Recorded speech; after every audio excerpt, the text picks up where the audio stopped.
Let's wait for Paulie again.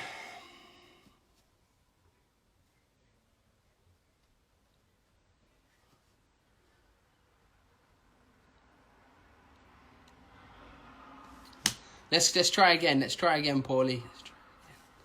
Let's try again.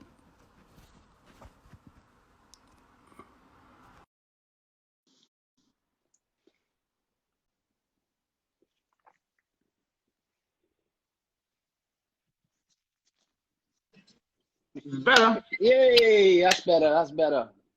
All right. Cool. That's good. How you getting on, then, champ? All right? Yeah, man. Bored. Yeah. You know what I'm saying? Mate, you're not the only one. Look at the chubby checkers. Yeah. The chubby checkers. Everybody's got the training camp beard going on. It's not the mate, I have to grow one back because I look like I'm storing food like a hamster. But yeah, all good though. How are you though? Everything good? Yeah, I'm good, man. Just chilling out, watching a lot of movies. Oh, you know, and I've just been watching the Narcos. Narcos, you know. I've never watched it before. I've never watched it. When I started watching every single 007 James Bond. I like the Pierce Brosnan ones at the beginning. Yeah, I'm not up to the Pierce Brosnan ones yet. I got through Sean Connery. Yeah. I'm in the Roger Moore era right now. I just watched. I'm in the 80s right now, so I'm up to Pierce Brosnan will come in the 90s. People are just getting it. Yeah. But they're good. They keep me busy. I watch one a day. Yeah, absolutely. But yeah, I wanted to get you on here because obviously you're like an intriguing. Obviously I've been a fan of yours from way back, like before, like even when you was coming up and like you had a good start. But like, I'm a character myself. Yeah, that's why. Like, and you've also, yeah, no, but you've been very like. I remember one time when you called Luis Ortiz like AIDS. Nobody was. No, that was in back when nobody wanted to fight him. I said that in the Showtime room in the media room. There was like, what do you think to Luis Ortiz? And I think, yeah, what do you compare him to? Like, fighter. So I can't compare him to a fighter, but I compare him to AIDS. Nobody wants it. Nobody wants it. Yeah, I remember you falling apart laughing. Oh God, it's funny stuff. That was a couple of years back. Yeah. So Paulie, like, when I want to know, like, from obviously you can tell, like, speak for so everybody knows that are joining in. What made you get into boxing? I got into boxing. You know, I have your quintessential stereotypical story. I needed something to do with myself. I come from an immigrant Sicilian family. Yeah. I'm the first person in my family born in the U.S. actually. Yeah. And they have, you know, they're very hard workers, and they don't take any. They give you a lot of slack for being lazy and you know, not doing something with yourself. You know, yeah. I was not a very focused kid. You know, I was very distracted. Maybe I had some little family issues when my mother got remarried, you know, for a time. So maybe that was part of the problem. But, you know, I wasn't really doing what I was supposed to do, you know. And so when I got kicked out of school, my grandfather, who I was living with at the time, my grandparents, he decided that maybe it was best to try boxing. Yeah. One of my uncles had boxed for a little bit, not competitively, but he had been done for like a year training and whatnot. And he said he thought it would be something good to just keep me in the gym and keep me away from you know, bad associations, because once I was not in school, I got kicked out. I was gonna find myself a lot more in the street, you know. So that was just basically the long and the short of it. And then once that happened, you know, I started loving boxing. You know, it gave me it was actually really the first thing and the only thing I've really at that time that I really ever focused on. I don't think my family thought I was going to box because I never focused on anything. I would go to school and not do my work. I would maybe get a little job and get myself fired right away because I could make money, you know, with my friends doing other bad stuff, you know. So I never really cared for much, you know, at the time. So once I started boxing, I don't think they thought I was going to be a fighter, because they thought, you know, it would just be something to distract me. It would fizzle out. Yeah, but they didn't think I had the discipline to be a fighter. But in the meantime, all they wanted to do was just keep me away from bad things by putting me in boxing. And they kind of got more than they bargained for in a good way, you know, because it did keep me out of bad things. I wound up liking it so much that I committed to it. And also, when I committed to it, I wound up, you know, having a reason not to want to get in trouble. You know, I wanted to, you know, be good so that I wouldn't have to miss time in the gym, you know. So it worked out. So, because I know about it. Like, but in your early days when you were just starting out, because I was watching you before, like you was getting on the ring. 'Cause I was obsessed with boxing.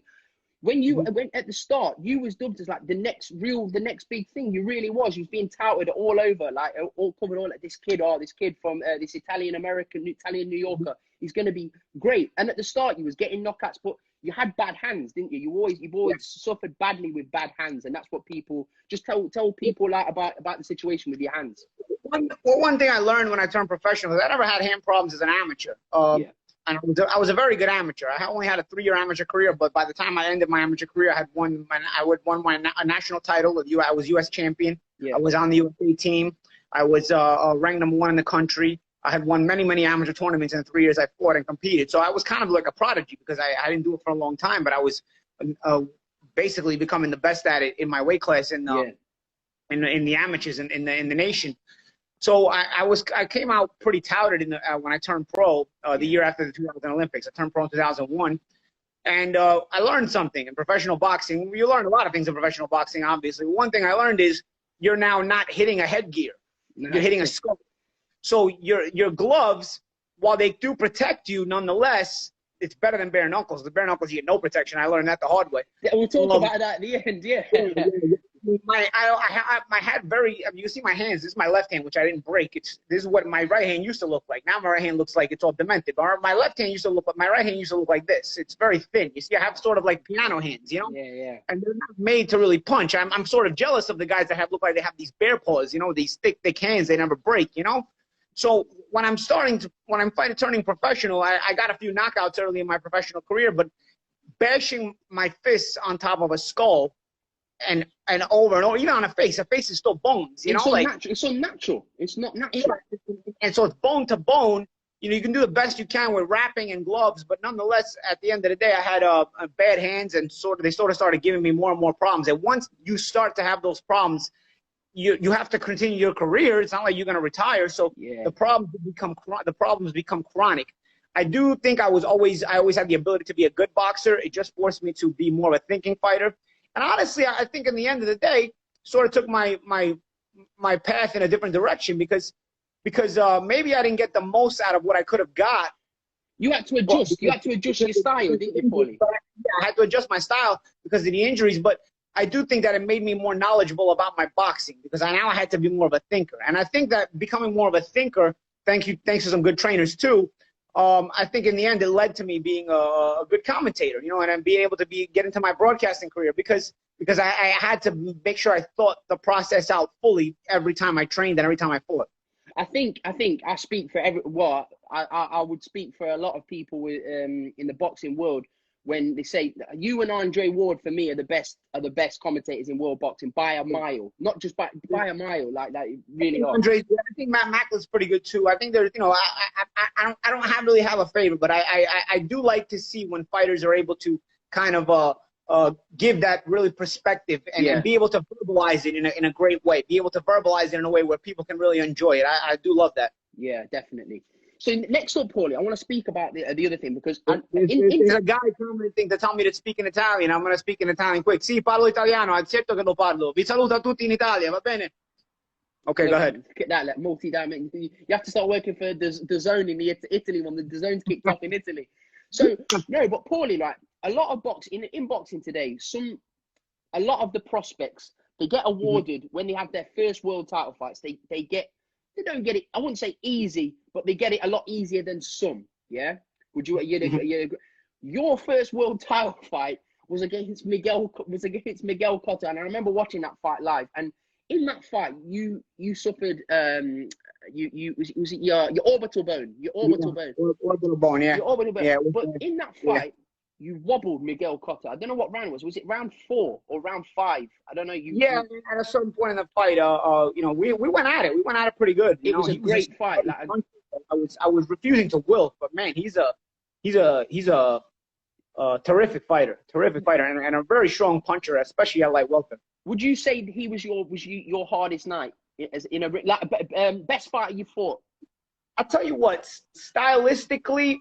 He was not the nightmare, but he was the best, most complete fighter I ever fought. Stylistically, my nightmare was probably Amir Khan, you know, because he was just quick, like I'm quick, but he's quicker and then tall, just stylistically. But Khan is not as complete as Cotto. Cotto is the most complete fighter I ever fought. But some of my strengths played into some of his weaknesses, so I was able to make a fight out of it because beat him to his jab, beat him to his jab, beat him to his jab. Well, yeah. But he was the most complete fighter, the most intelligent. He knew how to set the best traps. He knew how to be the most balanced. He knew how to punch the hardest. Yeah. He was the best fighter I fought.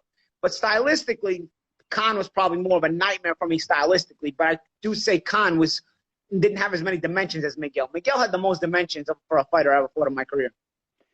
Okay. So like just skipping it a little bit. Your first world title was Love Morendo, wasn't it? Love Morendo. You won the IBF. You won the IBF world title belt against him, didn't you? That was it. Yeah, won the IBF title against Love Morendo. Rest in peace to Eddie Cotton, who actually refereed that fight when I won the world title. And I just heard Eddie Cotton, the referee, he passed away from coronavirus, COVID-19. So rest in peace. My condolences to him and his family. Really, to his family. He was he played you know, he's part of a big memory in my life. It's part of your history. Your first world title fight is always is a very big memory in your life, and Eddie played a big, you know, is part of that memory forever. When I think of that memory, I think of Eddie as well, and so you know, it's a bit of a mourning process for, I think, for everybody in boxing that a guy like Eddie has passed away. No, it just highlights how serious all this is as well. Yeah, but I tell you what, like. What can you do? And I've heard, just quickly, I've heard that Donald Trump's allowing in Florida the beaches to reopen again. Is that right? I don't think he has the he has the authority to open or close beaches. I think statewide governors will decide things like that. You know, I think he can say you can open the beaches, but then the governor of each particular state will have to mandate. Authorize it. Okay. I'll tell you, the governor of Florida, I got here March 9th. The governor of Florida was criticized for leaving the beaches open. I'll be honest with you. March 9th, I got here. March 11th, I went to the beach. March 12th, the beach was already closed. So I don't know what this guy was getting criticism about, because by March 12th, they closed the beaches down here already. So the beaches have been closed, and they've been doing as best of a job as they can. It's just a hard situation for anybody to handle worldwide. Yeah, very. It's hard, like, especially, like, I mean, to be told, like, you've got to stay on his foot. Everybody's learning on the job. You know, even when I got to Florida, I really didn't think it was that bad. You know, I was going to the beach myself. You know, like I was like, I'm getting out of New York. In New York, it's bad. But in Florida, we're good. I'm just going to go there, and I'm going to go to the beach, and I'm going to hang out. And then in a couple of days, they shut everything down. So I mean, you know, you kind of learn as you go through it, you know? It's the same with me. Like, at the beginning, I was just like, it's just it'll pass, it's gone. But look, it's a worldwide pandemic. That's what these things do, you know. Yeah. Usually, you know, that's what's made it very confusing. What's made it very scary, and you know, there's obviously a million conspiracy theories as well. Okay, right. Let's go into it because I'm gonna speak about this fight. Let's speak about Senchenko first, because that was my believe it or not, that was my favorite performance from yours, because again, you stopped him and you went to Ukraine. Nobody thought you was gonna win. You went to Ukraine. I remember watching that fight on BoxNation. Frank Warren had a channel called BoxNation that I think's still going now. But like, he had I remember getting up and I watched that fight. That for me was your best performance, only because everyone thought you were going to win. Everyone was, oh, he's too old, and you went in there, you smashed his face in as well. Like, you really did take it to him and stop him. And you beat him basically with your lead hand again. You just beat him with a jab constantly, and ultimately that was like he submitted in the end. Yeah, it was a performance that I was kind of really angry to have to go to Ukraine, but American TV was not buying me anymore. They kind of were tired of me. I was always very frustrated with the way I was marketed in the United States as an American fighter, even as an Italian-American fighter. I was always very frustrated because I felt in my prime I was the most marketable fighter in boxing. I speak 3 languages. I'm better looking than most fighters. Yeah. I can speak on a microphone and without stuttering over my words. My teeth are straight, so I look good in pictures. And so on and so forth. And also, I wasn't just like a run-of-the-mill guy. I had a very good amateur career where I was a national champion. So it's not like you didn't see me coming, you know? Yeah. And yet, nonetheless, nobody actually took it upon themselves to take this guy and market him. Instead, they made me an opponent for all their other stars. So I had to kind of go through it the hard way, you know? Yeah. I had to go to fight Cotto. I had to fight Cotto on the eve of the Puerto Rican Day Parade. I had to go to Houston, Texas to fight Juan Diaz in his hometown. I want to talk about that. I want to talk about that. But the Senchenko fight was just part of this whole process where now I had to go to Ukraine and fight Senchenko for the world title because I couldn't get him to come to the United States, and when American TV wasn't going to offer enough money for it because they didn't care if Paulie Malignaggi won a world title or not, you know? Yeah. I will always think that in my prime I was one of the more marketable fighters in boxing, but I just never got treated as such, which is why I kind of get aggravated about the whole thing about white guys and they want white guys to become champions. They don't want shit. They have a marketing thing, and whatever it is they want, I still haven't figured it out. But I tell you what, it's not, being white gets you nothing in this business because you don't get something because you're white. You might get something because you sell tickets. You might get something because you do some other thing. But just being white didn't help me at all, you know. So I was always the opponent. I had to kind of go about it the hard way. And the Senchenko fight was sort of the situation where I was aggravated about it. I had to go there, and I kind of took out my frustrations on Senchenko. I thought I was going to get robbed, so I actually approached it in a non-pressure situation. Yeah. I approached it like, you know what, they're going to rob me, but I'm going to beat this guy's ass.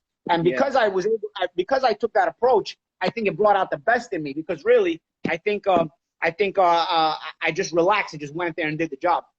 Was that like your kind of fuck you a little bit, Paulie, when you won that fight? Like when you won that fight, you're like, yeah, fuck you. Everything was against me. I wasn't supposed to win this fight. Boom, I've won the title back. You brought it back to America, and then you fought. Was it Pablo Cesar Cano? Yeah, Pablo Cesar Cano. That was a tough fight. That That guy actually did good too. That was like another good puncher. I fought some pretty good punches in my career, man. I mean, but you've never had it. You've never had it, and that's what people don't really. That's what people know. Like again, I've watched your career from really. Cano ended up knocking out Jorge Linares after that. Cano is actually a better fighter than he gets credit for. He just is motivated. He shows up. He doesn't make weight. He shows up. He can't stay in one weight class. He kind of goes up and down. But Cano actually was a very disciplined. And for the fight with me, I mean, he was really up for it because it was a world championship fight. So he was that's his biggest night. That's his biggest night. Cano would come around on another night and show up completely out of shape and lose to somebody he was supposed to beat. So Cano was always up and down. But then I remember he wound up knocking out Jorge Linares in one round. I saw it. I know Jorge very well as well. I was shocked. I remember me and my best friend were actually looking for the odds on the fight because we were dying to bet Cano because we knew Linares doesn't have a good chin. And we were like, yo, we got to find – and nobody was taking odds on this fight because the odds were so high in favor of Linares. It was like the bookie didn't want to give odds. Meantime, we were looking for somewhere we could bet on Cano. I guess it was better for the bookies that they didn't have the odds up. Yeah. Otherwise, they would have won. And then moving on, this fight against Adrian Broner. Now, that was the best build-up to a fight I've seen in years. If people haven't seen that fight, please go onto YouTube and watch those fucking press conferences. They really dropped the ball on me and Adrian because they should have made a trilogy with me and Adrian. Because I tell you, I thought I won the first fight. I really think I would have won the second fight if they would have done it. And we would have had a trilogy. But we wouldn't have had just any trilogy. Me and AB would have had the trilogy. Me and AB would have had a trilogy that is like talked about in boxing history. I'm telling you. Me and AB would have been like Zale Graziano. If you would have won that fight. I'm not kidding. Me and AB, each and every. Can you imagine 3 promotions with me and AB and the trash talking that would have happened, and then the fights all competitive. Like, I am. It is probably one of the bigger disappointments of my career that we didn't get. They didn't give me that rematch, and they took them in another direction. And then it all just fizzled out because we would have had a kind of not exposed him because Adrian Broner is a great fighter. He is a great fighter. I think Adrian was always a good fighter. You know where the problem with the overrating thing comes in is because they thought he was Mayweather, and there's only one Mayweather. But just because you're not Mayweather doesn't mean you can't be world class. Yeah, and just because AB's not Mayweather doesn't mean he's not a great fighter. You know what I mean? And that's once you put the comparison to Mayweather in there, you're always going to be disappointed. So people are always disappointed in AB's talent, but in reality. If you look at AB and you eliminate the whole Mayweather comparison and you look at AB just as a fighter, it's a very good fighter, you know, and obviously he's shown that and proven that. But he's also a big personality. So me and AB with the promotion, he's a talker, I'm a talker. I mean, it would have been. I remember you were telling him I don't know how they made that. I don't know how they let that slide. I do not know how they didn't. They let that ship sail. I still can't figure how stupid. This is what I'm saying. This is what I mean about you can be smart. You can be a businessman. You can be well-schooled, all this shit. and it was right. The writing was on the wall. Wow, these guys were made for each other. Me and AB were made for each other. Me and AB were made to fight each other. Me and AB were made to trash talk each other. I didn't think I could have that much fun through a promotion at that age anymore. Like he made me feel like a kid again. You know what I mean? He made me like, man, this guy gets under my skin, but man, this is great. You know? The story was behind it was that Adrian Broner was seeing a girl that you had had a previous encounter we had a little tryst with this chick. And encounter with. You know, this was a little bit of a weird chick. You know, you get your weird chicks and you get your normal chicks. You know? Jessica. Yeah, Jessica was her name. And so you get your weird chicks and you get your normal chicks, you know? Unfortunately, I'm not saying unfortunately, like, I'm going to say, like, it's funny because I've been watching the James Bond movies. I've been sort of like a James Bond, man. I've never really been a one-woman kind of guy, you know, and I'm trying to work on that because I really don't think it's good to do as you get approaching 40 years old. So I never really was the kind of guy that, like, said, like, okay, you're my girlfriend. Like, I was always the kind of guy that, like, you know, I made a lot of friends, and, like, when I would see you, we'd hang out, and I'd show you a good time, but then I'd go about my way, and you'd go your way, and that's it, because I'm out of town a lot, I work a lot, I fly around a lot, so I never really took the time to make a particular girl my girlfriend for too long, you know what I'm saying? So Jessica was kind of like one of these chicks that, you know, I met her out in the club, and it was, but then she got kind of weird. So it was a smash and grab kind of thing. It wasn't like a one night stand, you know, but it also wasn't like a chick that I was talking to every day, like your girlfriend. You know what I'm saying? Like, it wasn't like that either. You know, when you were in that state, that was the phone call. Because if you will remember, I was actually living in Los Angeles at the time anyway. So she was in New York. I was living in LA. It wasn't like I was with her, you know? So when I would go back home, yeah, she was a chick that I knew, but I knew a lot of chicks in New York. So it wasn't even necessarily that I'd always see her. I probably hung out with her like a handful of times. But whatever it was, she ended up making like she was pregnant one time. And I'll be honest with you, it did scare me because the only time in my life that a condom broke on me was with this girl. You know, so the only time it never broke on me. So when it happened, I did get kind of paranoid. And then, like, she was kind of weird, so I kind of like ignored her, deaded her. I never, again, if you're not dating somebody, you don't break up with them. You just kind of like stop talking to them. You know, you phase them out. I call it phasing you out. You know, because if you're a girlfriend, okay, you know, you have to have a conversation. You got to break up. But if you're not a girlfriend, you kind of just get phased out. So, shit, sometimes I get phased out. I'm not gonna phase me out. You know what I mean? Like, that's how it happened.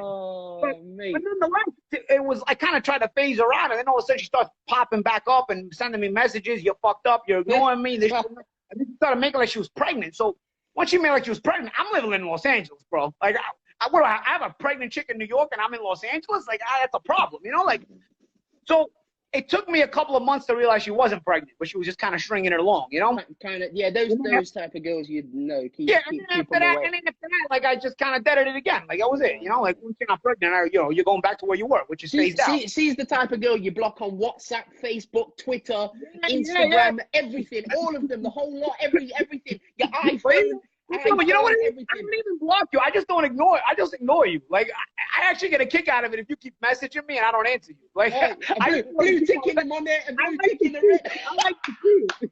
I don't know if it means my ego. I like to see it. So I don't really block people. I just don't answer them. And if I don't recognize the phone number, I won't answer the call, just in case you're calling me from numbers I don't know.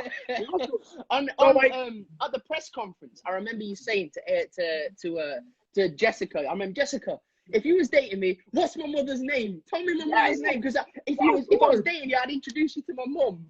Yeah, of course, because that's kind of how I separate a girl when she's more serious. I'll let her meet my mother. You know what I'm saying? Like, she's not more serious, and it's kind of like whatever, you know, like, or I'll at least bring my mother up in conversation, you know, which never happened. But anyway, I didn't see her enough for that to happen. But whatever. Once I had phased her out, somehow I guess, you know, because she was all over social media, this chick. She was like a social media groupie, you know, which I've had plenty of those too. But so I guess I don't know, somehow she got in touch with AB and whatnot. And suddenly me and AB are going to fight. And so, I mean, it had literally been a couple of months since I had ever even spoken to her once I figured out everything was fake. And then all of a sudden, like, AB brings her up and I'm like, yo, this chick again? Because, yo, she don't go away, this girl, you know? So when I started talking, I think I made a mistake in the first press conference, because when I started talking, I thought like I was making a joke out of it that people would laugh about, you know? Like it was more like, and then it kept coming up. And then instead, the media was like, oh, he answered this, like he responded to this, so it must be serious. So it's the best press conference. It really is. It's the best press conference I've seen for years. You know what? I look back on it, the trash talking me and AB had was like different level. It was like next level. You know what I'm saying? Like, it was when you said to him, you said even the second press conference. I mean, there is no one that can out-talk me and AB Like that, I really am convinced that's another reason why Conor McGregor never fought me. I would abuse him. I would abuse him. He's such a shitty trash talk. I would abuse him. You cannot match wits with me when it comes to trash talking. AB was close though. AB was good, but in the end, I even think I won those trash talking battles too in the press conferences. You know, like there is no one that can out talk.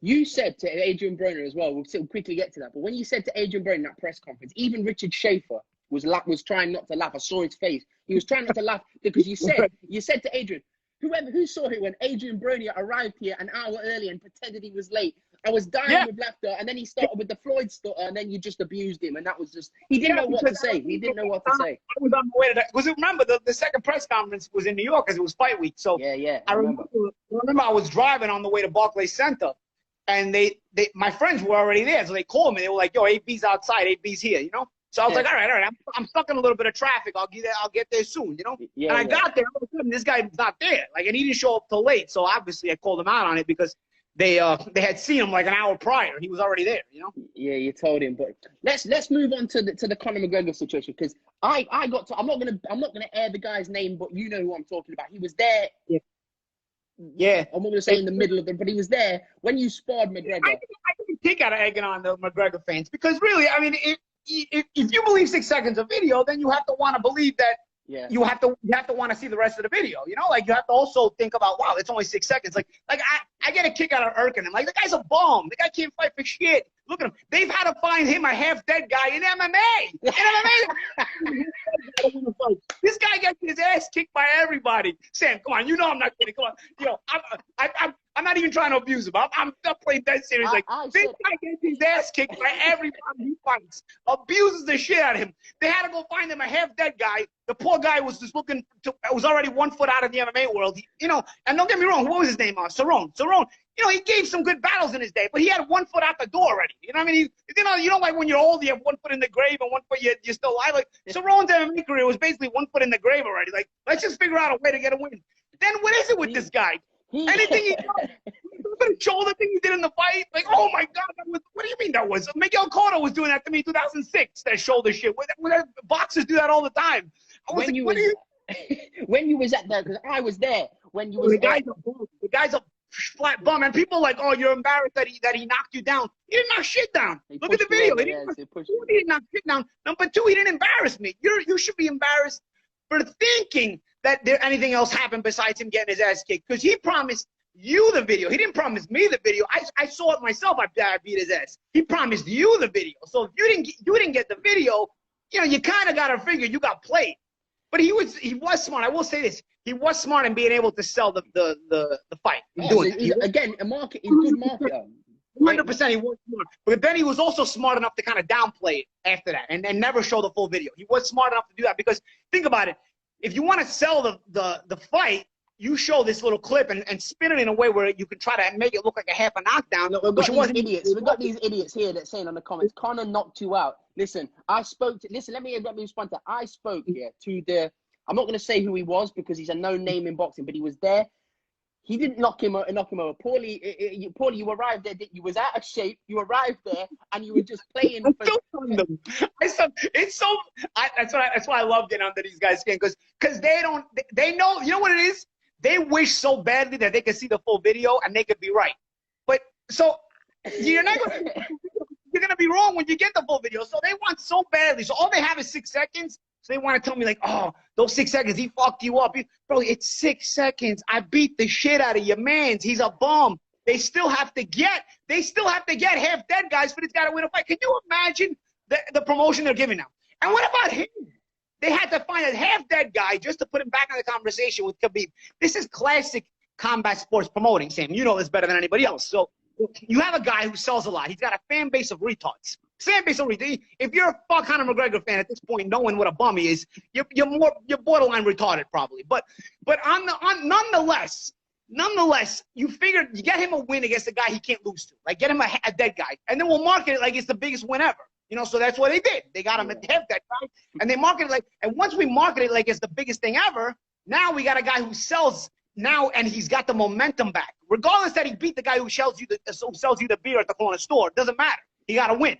Nonetheless, so once you get a marketing, now you start naming him with big names like Khabib, like Masvidal, and all these other guys. So all of a sudden, you know, you get things cooking again, and that's promotion, and that's promotion 101. That's promoting 101. You're playing the fans for suckers, but Conor himself, of course, that guy's in denial. He lives in denial. You know, he thinks it's all about believing in himself. No, but you're a bum. You're a bum. You played everybody.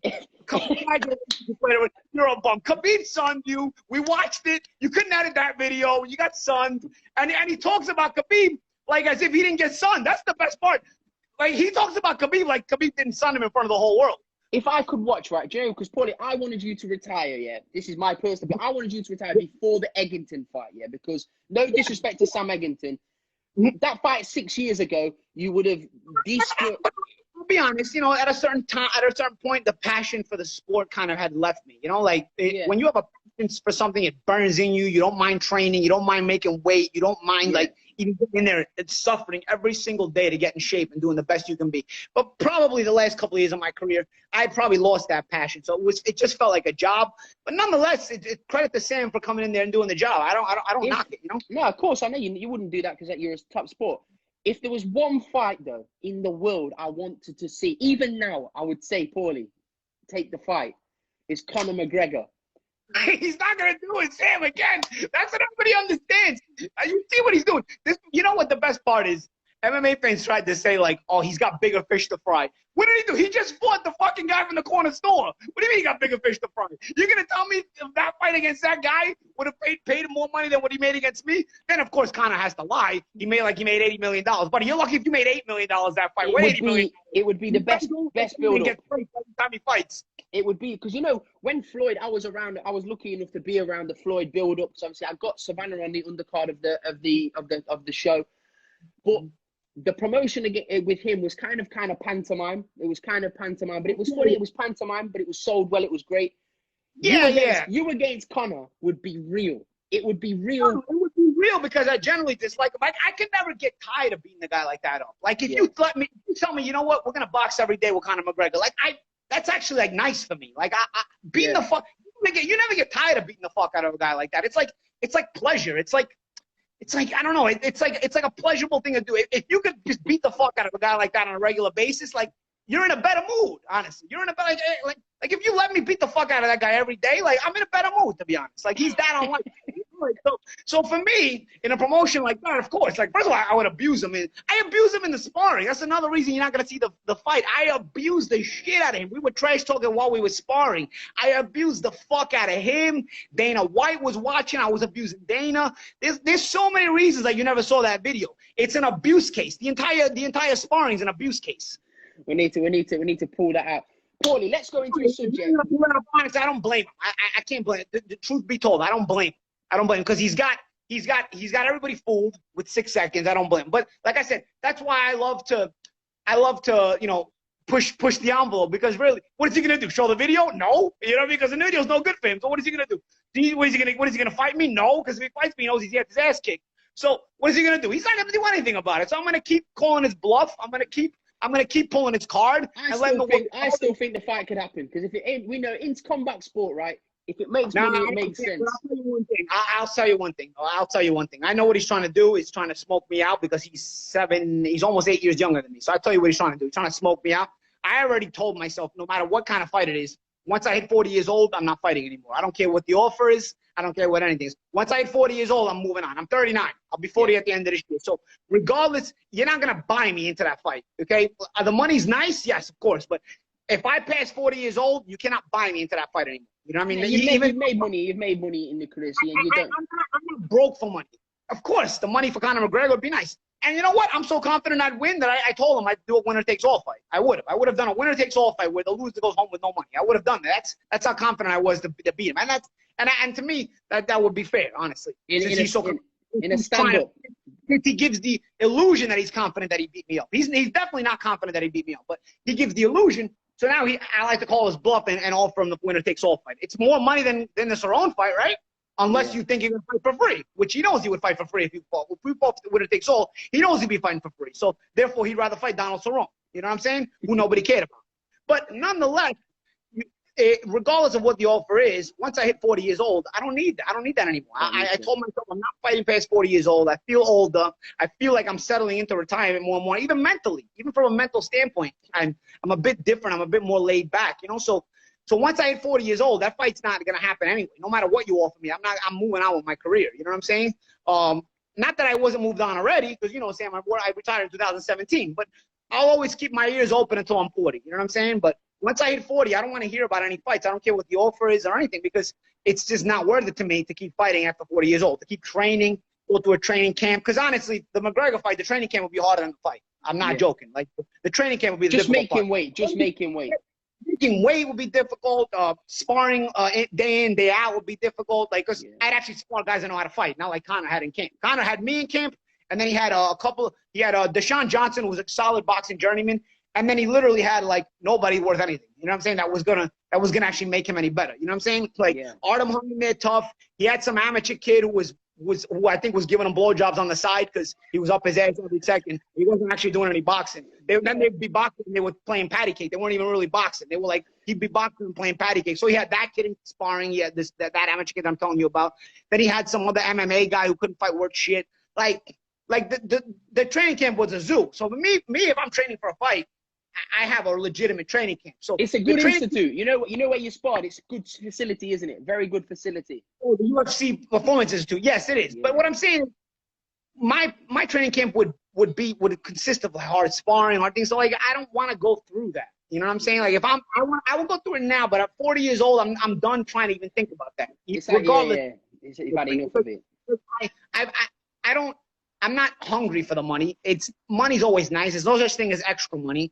But I also have enough money to say once I'm 40 years old, I don't need to take that kind of fight, no matter what you offer me. I'm good with money regardless. Even with the pandemic, I'm good, to be honest. And I'm one of the fortunate ones. Even with the pandemic, I'm good.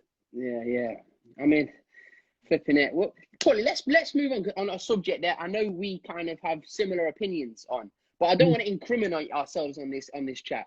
Manny Pacquiao, who is 8 division world champion, Do you think? I know you've said it in the past, but do you think at the peak of his career, there was some foul play going on?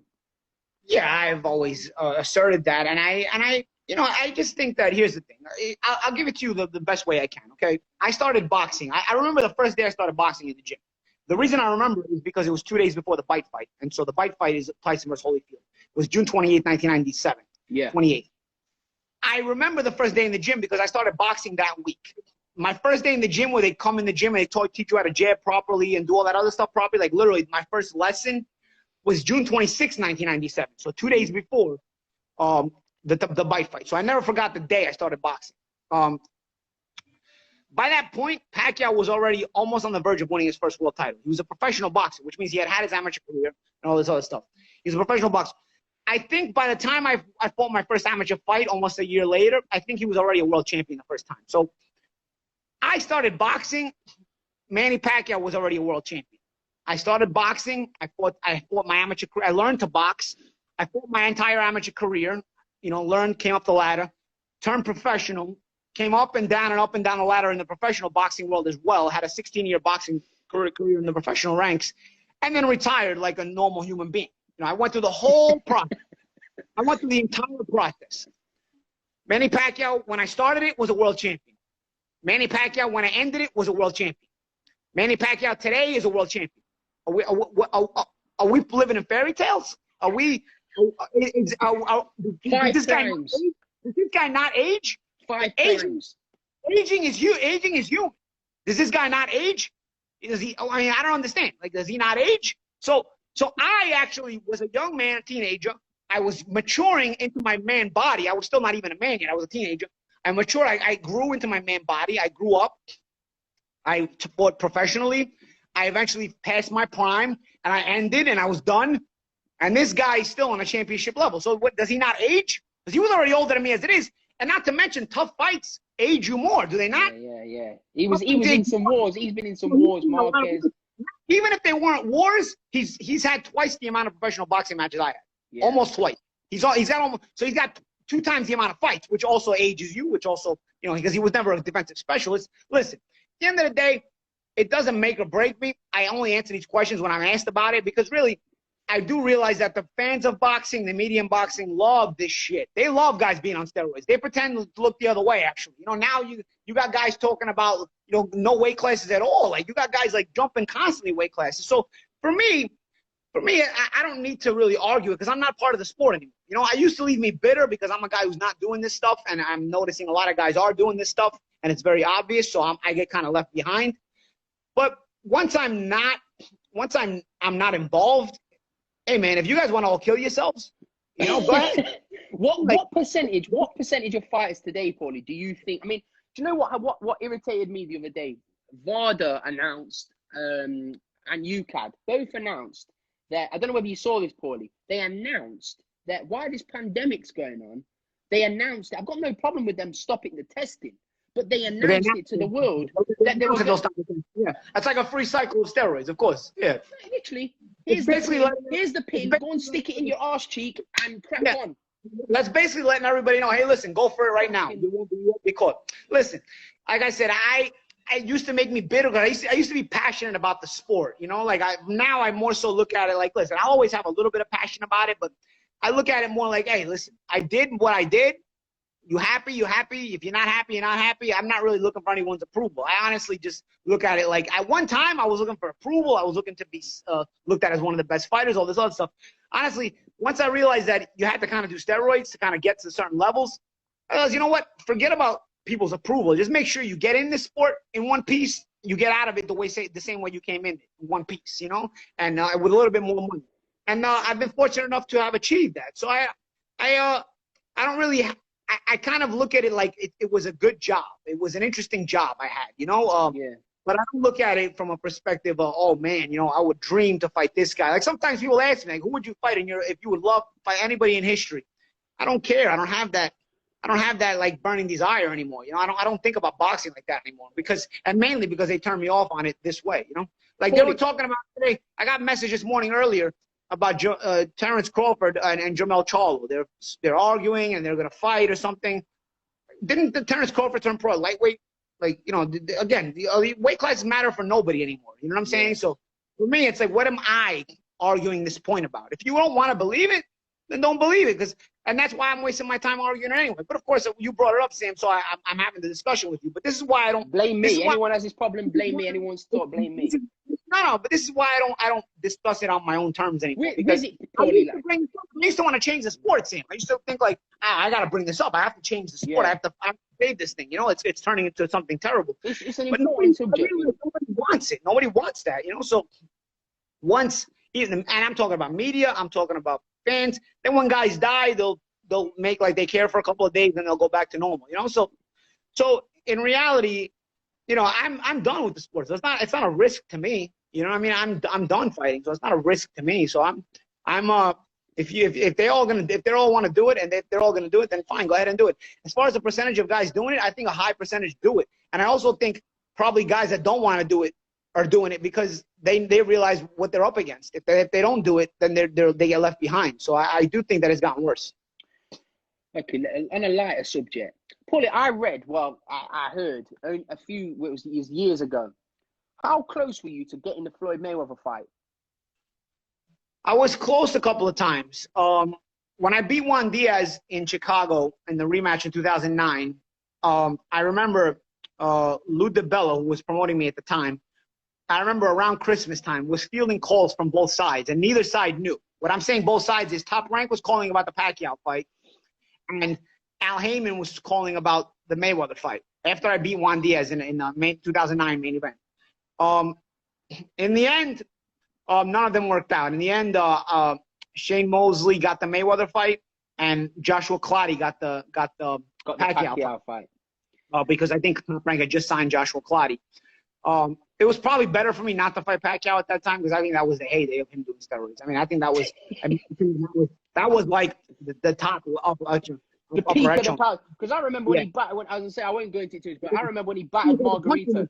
He was a punching machine. He stopped punching. It was like a volcano. The guy could have fought 20 rounds. It was crazy. Like, he was eating shots from a Margarita.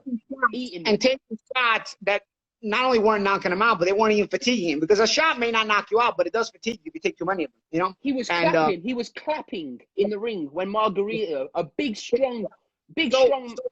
Yeah, so basically the bottom line was Christmas 2009, we were fielding calls from both sides, and neither side knew that we were actually getting calls from the other side as well, you know? So we were actually fielding calls from both the Mayweather fight and the Pacquiao fight. I had just finished the year on a high, winning the Juan Diaz rematch. And the Juan Diaz rivalry had become a big deal in boxing because, you know, we had had 2 fights. So it kind of played a big storyline. Just tell everyone about what happened in Texas, but just we missed that point, and that was a fight I watched. Kind of always had a controversial way about scoring fights. And, of course, I had to fight Juan Diaz in Texas because I was always constantly the designated B-side. And Juan was a good fighter. Juan it's actually a win I don't get a lot of credit for, but Juan was actually a unified lightweight world champion. He's a strong guy, strongest. The run-of-the-mill boxing fans don't know that, because the run-of-the-mill boxing fans didn't hear of Juan Diaz. Juan Diaz was a unified world lightweight champion, when knocked off a lot of guys, and was probably looked at as a guy who was going to knock me off too. And in the first fight, I thought I did enough to win the fight, as did most people. But everybody scored. Max Kellerman. Yeah, they ended up edging Juan in the fight. So I kind of went crazy in the post-fight interview. It's an interview that I've kind of become known for. And I ended up getting a rematch later in the year in Chicago. And in the end of the year in Chicago, in a more neutral city, I ended up beating. So I was coming off of basically what was supposed to be back-to-back wins over a former lightweight unified champion. So I was running on a pretty good high at that moment, you know. So that's why we were starting to field calls from the Pacquiao camp and the Mayweather camp, you know. Listen, things work out sometimes, and sometimes they don't work out. I don't look back at it with any kind of bitterness. You know, I had an up and down career, and I had a lot of experiences. And yeah, it would have been nice to get to one of those fights, but nonetheless, I do think that, you know, maybe, you know, things happen differently if I get one of those fights at that moment. At that moment, maybe it was the time for me, you know. And so I can only look back on my career now and say, you know, I came out in one piece, I came out good, and so that's all I can be happy for. I'm financially okay. I don't have Mayweather or Pacquiao money, but at the same time, I also, like I said, I'm okay in this pandemic. I'm not worried. I'm good. I have enough money saved, and I live a good life. And more importantly, I'm healthy.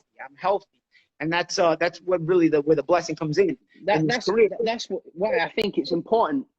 As I say, it's important people like you stay in boxing, because you can give a good advice to fighters. That's why I said during when Guido turned pro, I said I wanted you to almost come on board, because you know about it's almost common sense, but like in boxing, this is my main thing with boxing. This is why this is my opinion. It's world titles is what everybody's in boxing for, but as I say, like the world titles won't pay your mortgage for it. Won't pay your mortgage forever. They won't make. It's about getting in, making money, creating a legacy, and getting out healthy. That's the main point. That's the main point. Yeah, getting in, getting out is the main point in any kind of combat, really. You know, I think I think when you get older, though, it becomes more important to you. You know, I think when you're young, you're willing to go through everybody. You want to go through everybody and in order to achieve your goals. But when you're older, you begin to realize, man, you know, this is very dangerous. You don't think about the dangers when you're young. You know, it's kind of a funny situation. You know, you don't think about that. But then when you get older, you do. I'm seeing these Conor McGregor fans still on these comments. Listen, I whooped your guy's ass. You understand me, guys? I beat the fuck out of your bum ass fighter. He didn't see the video for any reason. I don't have to see the video. Despite it, the laugh is on you because he didn't release the video. The laugh is on you. Bum ass fans. He's a bum ass fighter. Gets his ass kicked by everybody. They had to find him. He should go get a win a couple months ago. He's a fucking bum. Remember, and he's going to keep getting his ass kicked again. Remember that. He's going to stay getting his ass kicked because that's what frauds do. They stay getting their ass kicked. Remember that. He's a bum. I have consistency on my side. I won 2 world titles. Consistency on my side. I was in a prime of boxing for 10 years. I fought among the best in the world in boxing for 10 years. You remember that. This guy was a flash in the pan because he fooled all of you. You're a bunch of bum fans who cheer on a bum fighter. Remember that. Yeah. Remember that. You're never going to see the video because he got his ass kicked in the video. Nobody got embarrassed except him. You understand me? That's why he did what he did and put up together a highlight for you guys, because he knew you'd be stupid enough to buy into it. You're talking about a bum MMA fighter, not just a bum fighter, a bum MMA fighter. He's not even among the best in MMA. He just talks like he is. He's like a wrestling character. Paulie has said earlier in this video that he's 39 years old. He will never box or come back in any combat sport over 40 years old. Make the fight happen. This will be the best press conference you've ever seen. They have a problem because now they have the COVID going on, so now they're really up against the clock. You know? Yeah, they're really up against. When are you 40, Paulie? I'll be 40 on November 23rd. Oh, we've got plenty of time. This virus fucks right off. We've got plenty of time to make this flipping press conference. I'm going to promote it, and it's going to be the biggest fight ever. Oh, no, great stuff. No, look, Paulie, I don't want to keep you too long, but, like, it's always great, like, talking to you, but obviously keeping it. It ain't like I was going anywhere right now. You know, it ain't like anybody's going anywhere right now. So, I thought when I asked you to do this with me, I thought, you can't say no, because what the fuck else is there to do? Yeah, no, it's all good. It's all fun. And you know what? I talked about the haters.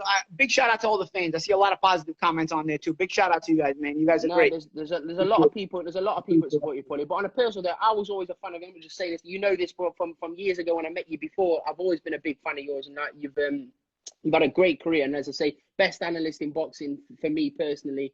Always says it how it is, and look, we'll catch up soon when this virus is gone. If not, but like, I still feel I won the bare knuckle fight. You break your hand. Oh, you know how it is. You say you know this better than me, Sam. You break your hand, you cannot get into exchanges because a one-handed fighter cannot exchange with a two-handed fighter. You made it into a boxing match.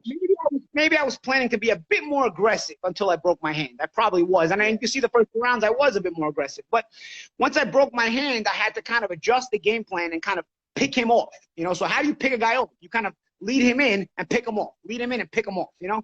He put you in one headlock. I watched the fight. He put you in one headlock, hit you once. Yeah.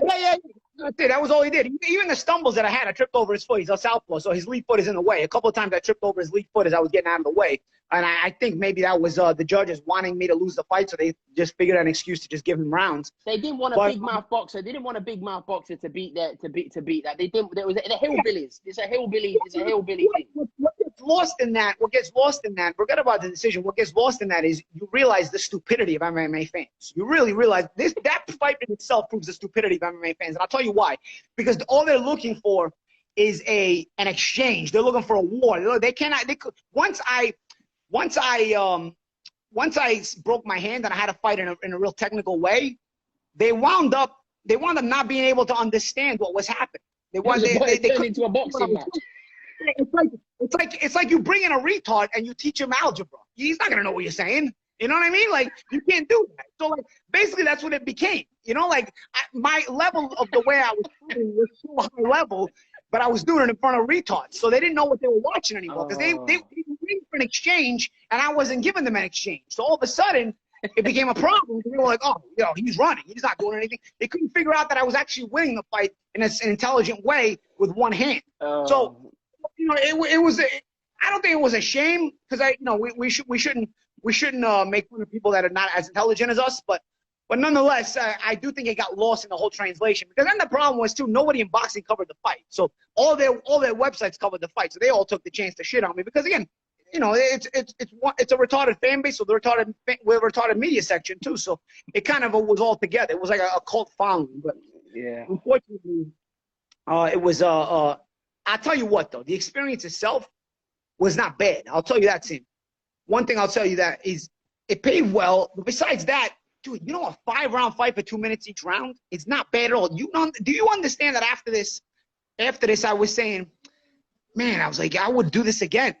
I would actually like do this again if I had hands. Like if you got the nod, Paulie, which is what again, if everybody wants to fight, I'm not. Nod, I don't know now because I look back at the damage my hands had because my hands had more damage than I initially thought. You know what I'm saying? So your hand was still in the clasp. Do you remember Paulie, when we saw each other in Manchester in Altrincham after the Ultimate Fight, because I had Florian Mark on the card and we was going there, was eating kebabs and pizzas and shit. Your hand, I was like, Paulie, the fight was ages ago. Your hand's still in a fucking cast. Yeah, because it was 6 weeks. Yeah, you have to stay in a cast for 6 weeks. So the cast it sucks. I tell you, it sucks to be in a cast in the summer because it's so hot too. But yeah, so the cast I had to stay in it for 6 weeks. But in reality, I wasn't even sore the day after the fight. It was not a physical fight. It was not a difficult fight. And I was able to kind of control the pace of it. So it was like a breeze. The 10 minutes breeze right by, you know, and I was like, wow, I'm getting paid more than I got paid for a lot of boxing matches for this 10-minute breeze, you know? So yeah, okay, so I came up short of the decision in a fight that I probably won.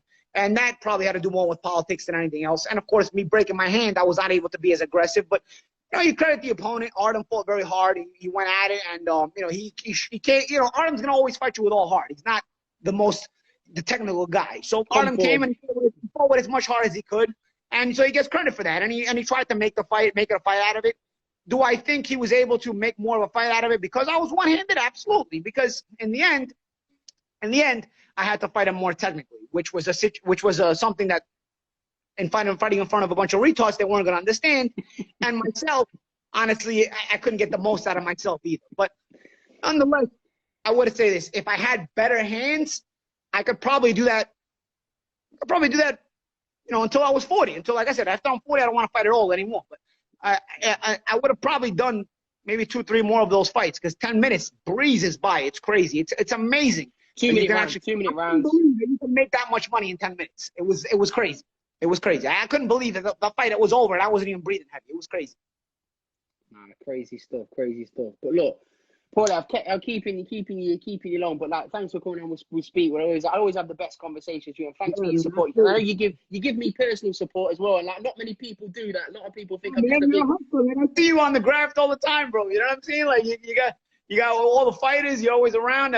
I see what you're doing, man. I respect that. I love guys that are go-getters, people that are go-getters and motivated, and especially